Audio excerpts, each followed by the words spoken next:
So I'm new to reading poetry on a webcam, and I'm a little nervous about it.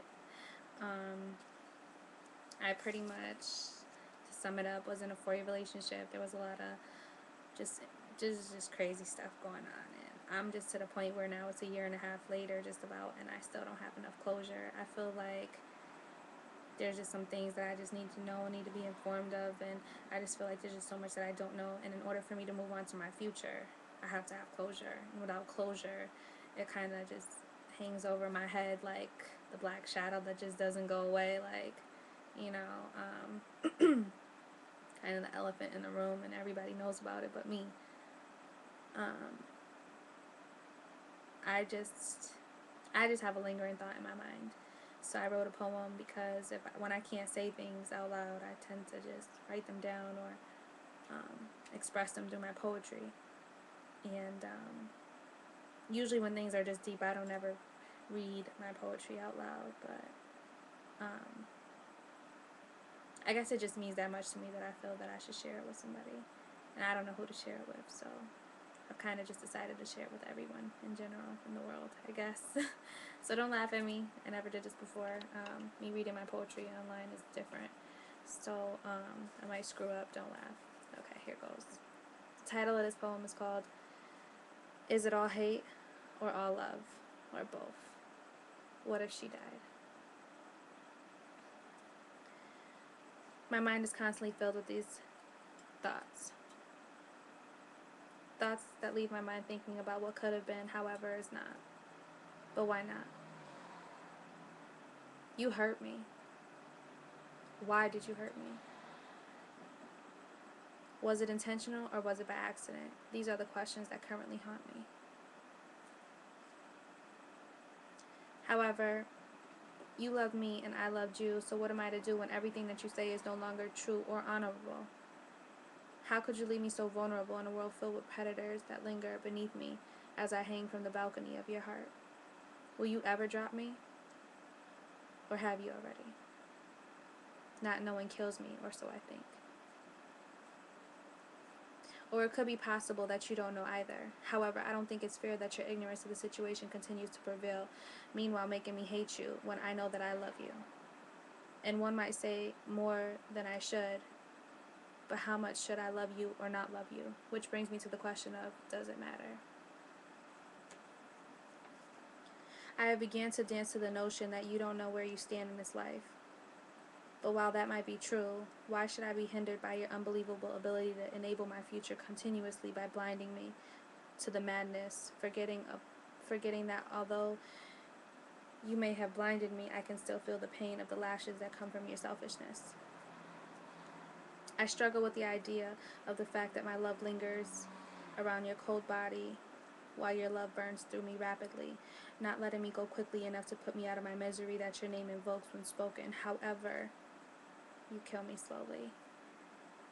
You like to see me burn. You like to watch the pain blow up in flames all around me. You get kicks out of my hopeless tears that struggle to put out the raging fire that you've started. Which brings me to the question of, will you put my fire out?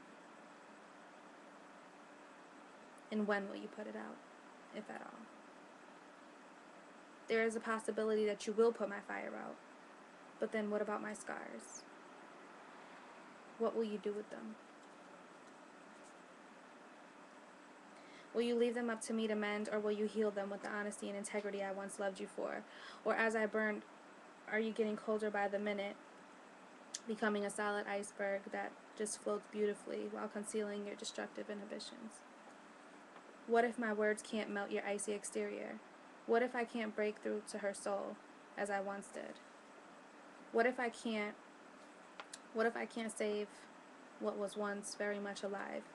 What if seems to be the only thing that we have in common because it's the only thing that we both acknowledge and it's the only thing we can agree on, but simply what if is just not acceptable? What if needs to endure a mediation session with what can we do to fix this instead? Because what's done is done, and I, for one, have no more flesh left because you have burnt me to the bone. Now I can only hope that you will save me from our self-induced destruction. I'm left with the question, What if she died? Or did she already? She has not yet rescued. She has not yet rescued me. So welcome to my hell on earth. Words of a searching soul. So yeah. That's my poem. I'm not really good at reading this online. This is terrible. I think it's because I'm nervous. But hopefully I can get into a habit of doing this more. And I can get a little bit more feedback this way than just going somewhere and reading it or reading it to my friends.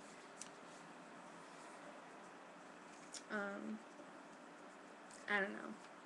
I still have a lot of things that haven't been answered and things like that, but I think I pretty much summed it up, and I hope that one day I can read this in front of her and just make her understand that I think the primary purpose of what I wrote was that I'm searching for closure, and in my search for closure, I hope that one day it's just not going to be too late, where it's going to be a situation where I'm not going to be able to get it because either I just didn't want to know, or it's not that I didn't want to know. I think it's more of that maybe one day time will run out and I waited too long to find the closure that I needed, which unfortunately has this dark cloud that's just going to linger over any situation I'm in continuously if I don't confront the situation. And I think that this pretty much sums that up, that I just want to confront the situation, but only if this person is willing to be honest with me and, you know, be the person that I originally met. It's not to say, oh, I want to get back with the person. It's more of to say I just want some closure on the situation, minus the drama and all the extraness. I just want closure. And I feel like the only way that I can get that closure is through the utmost honesty and respect of just sitting down like two adults. But every time we try, that just doesn't work. So I just hope that that is able to take place before, you know, one day that's just not going to be something that's going to be possible. But I think I talked you guys' ears off a little bit too much, so I'm going to get off now. I hope you enjoyed it. I screwed up, but kind of a little bit, but hopefully next time or as time goes by it's going to get better. I haven't really done a video in a really long time. I really haven't had time, but I do appreciate, you know, people, their feedback, you know, whatever. Bye guys. I'm done.